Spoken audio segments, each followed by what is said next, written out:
E kam parë të shpesh, të shesh, por nuk e parë kur më të ndritur, më optimist dhe më shpresë dhënës.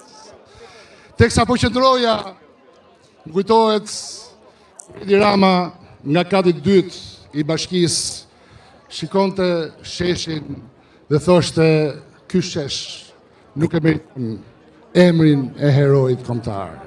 Shumë vite më parë. Në fakt, historia e këtij sheshi është historia e tranzicionit shqiptar. Nga kioskat e pista të fillim viteve 90 e deri tek ai projekti i atyre sot janë shndruar në disa parti apo coptuar në disa parti që po shesin shqiptarëve alternativa të reja me dëme. Po ja ku jemi sot, ky shesh është epitom e modernizimit dhe europianizimit të Shqipërisë, për cilën idenë Edi Rama e ka patur shumë e shumë vite më parë.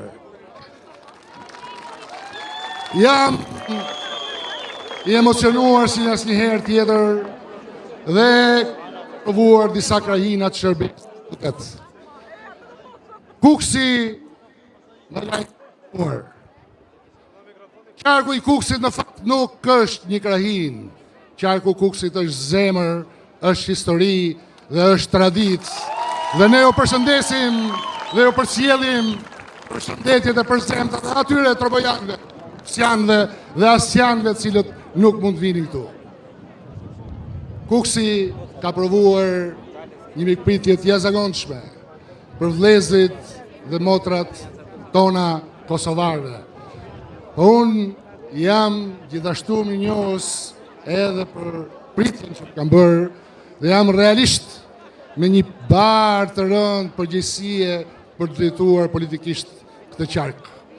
Nga tropoja, Hasi, Kuksi, ka filluar edhe transformimi. Mbaj mend si e kisha parë Kuksin vite më parë. Qytetin brenda, balt, siç kanë qenë dhe lagjet e Tiranës.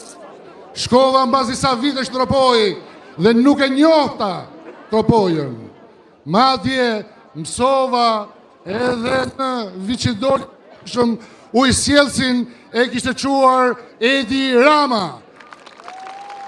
Dashur miq, dashur motra, gratë e mbledhura djesi asnjëherë më parë në Pallatin e Kulturës së Hasit.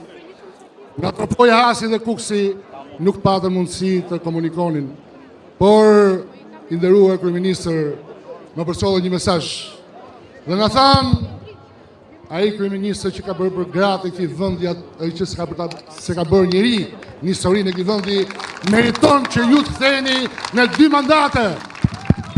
Që dhe Kuksi, ashtu si gjithë Shqipëria, i japi një mesazh të fortë Europës. Shumë faleminderit dhe do ja u shpërblej me punë e sakrifica. Faleminderit.